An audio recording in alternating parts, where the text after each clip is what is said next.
नमस्कार।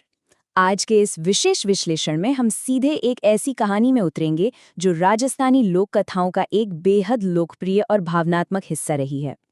हम अक्सर इतिहास को उन्हीं कहानियों के चश्मे से देखते हैं जो हमें बचपन से सुनाई जाती हैं, है ना?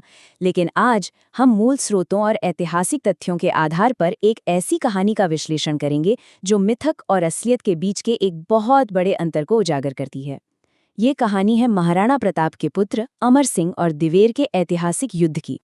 हरे घासरी रोटी ही जड़बन बिलावड़ों ले भाग्यों, छोटो सो अमर चीख पड़्यो। ये पंक्तियां शायद हम में से बहुतों ने सुनी होंगी। प्रख्यात साहित्यकार कन्हैयालाल सेठिया जी द्वारा रचित इस कविता ने पीढ़ियों को भावुक किया है। ये एक अत्यंत शक्तिशाली सांस्कृतिक मिथक है जो अमर सिंह को पहाड़ों में भटकते हुए एक बेबस और छोटे बच्चे के रूप में चित्रित करता है, जिसके हाथ से एक जंगली बिल्ली घास की रोटी छीनकर भाग जाती है और वो फूट फूट कर रो पड़ता है। ये कविता भावनाओं से ओतप्रोत है, लेकिन स्रोत सामग्री एक बिल्कुल ही अलग ऐतिहासिक वास्तविकता की ओर इशारा करती है। और यहीं पर एक बहुत गहरा ऐतिहासिक विरोधाभास सामने आता है। एक तरफ वो मिथक है, एक रोता हुआ असहाय बच्चा, लेकिन दूसरी तरफ जब हम ऐतिहासिक दस्तावेजों को खंगालते हैं तो एक बिल्कुल अलग ही तस्वीर उभरती है। वास्तविकता ये थी कि ये तथाकथित रोता हुआ बच्चा वास्तव में मेवाड़ के सबसे घातक और अजय योद्धाओं में से एक था। स्रोतों के अनुसार अमर सिंह ने मुगलों के खिलाफ पूरे 17 युद्ध लड़े और सबसे हैरानी की बात, उन सभी में जीत हासिल की। ये एक ऐसा युद्ध रिकॉर्ड है जो पूरे इतिहास में विरले ही देखने को मिलता है। चलिए इस टाइमलाइन पर एक नजर डालते हैं और देखते हैं कि ये मिथक कालानुक्रमिक रूप से यानी क्रोनोलॉजिकली कैसे टूटता है। हल्दी घाटी का युद्ध 1576 में हुआ था। इसके ठीक 4 साल बाद 1580 में अमर सिंह पहले से ही शेरपुर के सैन्य अभियानों में सक्रिय रूप से भाग ले रहे थे। और फिर आता है 1582 दिवेर का युद्ध। इसका सीधा सा मतलब ये है कि जिस समय के आसपास उन्हें एक असहाय बच्चा बताया जाता है, वो वास्तव में युद्ध के मैदान में दुश्मनों के छक्के छुड़ा रहे थे। वो पहाड़ों में रोने वाले बच्चे नहीं, बल्कि एक बेहद खतरनाक और निपुण सैन्य कमांडर बन चुके थे। अरावली की घेराबंदी, महाराणा प्रताप को फंसाने की रणनीति। 1582 से पहले की स्थिति बेहद तनावपूर्ण थी और मुगलों ने एक नई और काफी क्रूर रणनीति अपनाई थी। मेवाड़ की सेना पहाड़ों के अंदर से छापामार युद्ध कर रही थी और मुगल सेना पहाड़ों के अंदर जाकर उनसे लड़ने में पूरी तरह असमर्थ थी। यही कहानी में एंट्री होती है सुल्तान खां की। ये एक बेहद अनुभवी मुगल कमांडर था और सम्राट अकबर का चाचा लगता था। सुल्तान खां बहुत ही चतुर था। उसने तय किया कि वो मेवाड़ की सेना से उनके इलाके में जाकर तो बिल्कुल नहीं लड़ेगा। इसके बजाय उसने पूरी अरावली पर्वतमाला को बाहर से घेरने और अजमेर से आने वाली उनकी रसद को पूरी तरह से काटने का फैसला किया, ताकि मेवाड़ की सेना भूख से बाहर आने पर मजबूर हो जाए। इस घेराबंदी की गंभीरता का अंदाजा इसी बात से लगाया जा सकता है कि सुल्तान खान ने मेवाड़ को चोक करने के लिए 4 भारी सैन्य छावनियां स्थापित कर दी।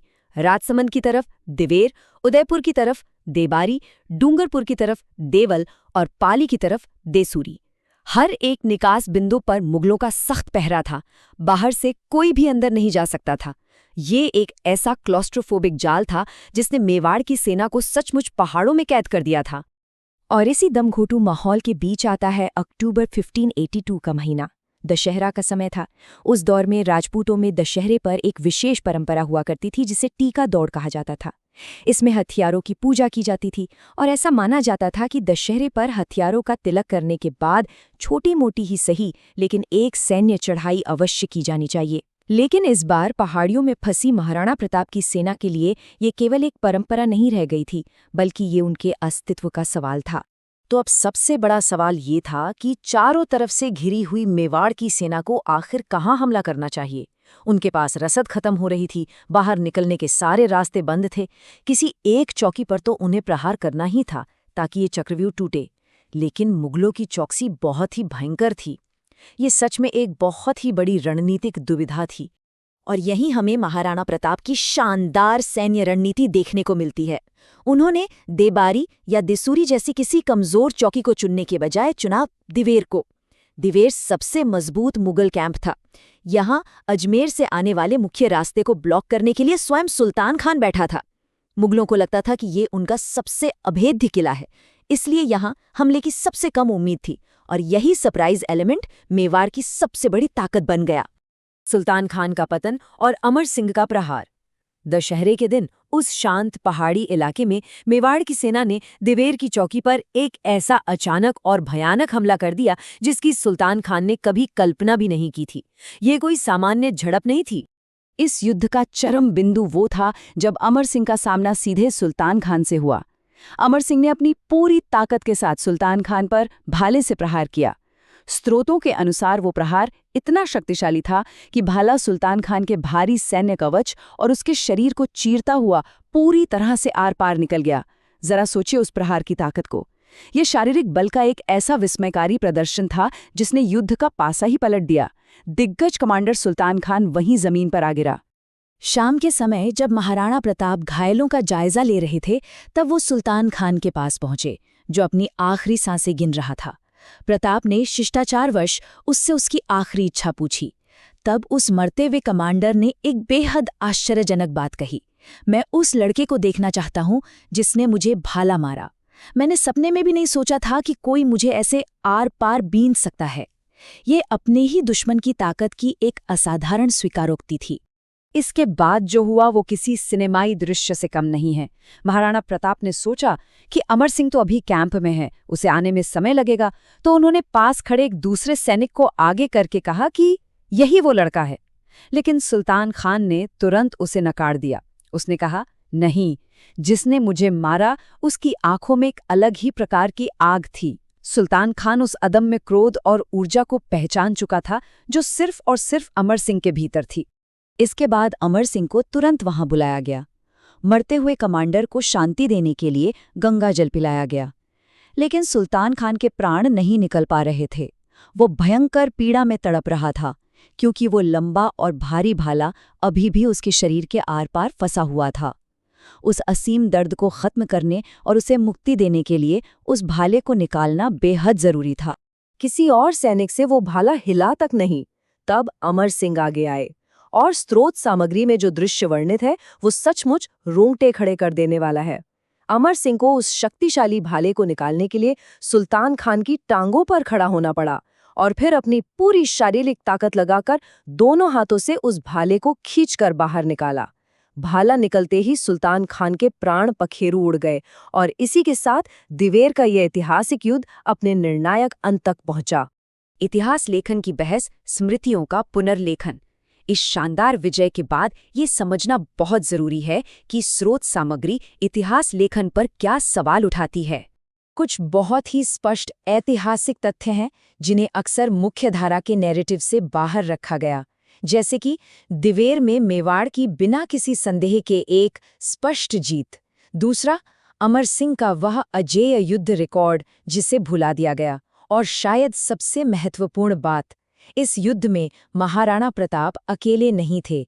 बांसवाड़ा, प्रतापगढ़ और ईडर जैसी रियासतों ने एकजुट होकर मेवाड़ का साथ दिया था। स्रोत का यह तर्क है कि कुछ आधुनिक ऐतिहासिक नैरेटिव्स ने जानबूझकर एक अकेले संघर्ष करने वाले योद्धा की छवि को प्राथमिकता दी, बजाय इसके कि एक एकजुट राजपूताना की सफलता को दिखाया जाए। तो मूल बिंदु ये है कि हम अक्सर साहित्य और इतिहास के बीच भ्रमित हो जाते हैं। स्रोत स्पष्ट रूप से रेखांकित करता है कि वह कविता एक महान साहित्य कृति है, लेकिन वह इतिहास का दस्तावेज नहीं है। जब हम अपनी भावनाओं को तथ्यों पर हावी होने देते हैं तो हम अनजाने में ही अमर सिंह जैसे एक खूंखार योद्धा को महज एक घास की रोटी के लिए रोते हुए बच्चे की छवि में कैद कर देते हैं। सोचिए, एक बेहद खूबसूरत कविता ने अनजाने में एक महान योद्धा की सच्चाई को कैसे धुंधला कर दिया। दिवेर के युद्ध का ऐतिहासिक महत्व इतना विशाल था कि प्रसिद्ध ब्रिटिश इतिहासकार कर्नल जेम्स टॉड ने इस युद्ध को मेवाड़ का मैराथन कहा था।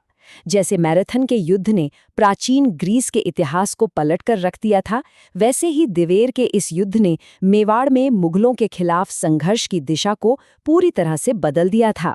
ये कोई छोटी मोटी झड़प नहीं, बल्कि एक बहुत बड़ा ऐतिहासिक मील का पत्थर था। इस विश्लेषण को समाप्त करते हुए ये आखिरी सवाल सोचने पर मजबूर करता है, हमारा कितना इतिहास उन वास्तविक युद्धों, रणनीतियों और बलिदानों पर आधारित है जो असल में लड़े गए थे, और कितना हिस्सा केवल उन भावनात्मक कविताओं से तय होता है जिन्हें हमने रट लिया है। अमर सिंह की सच्ची कहानी हमें यह याद दिलाती है कि इतिहास को प्राथमिक स्रोतों के नजरिए से पढ़ना कितना आवश्यक है। अगली बार जब भी वो भावुक कविता सुनी जाए तो दिवेर में इतिहास रचने वाले उस अजेय योद्धा अमर सिंह को भी जरूर याद किया जाना चाहिए।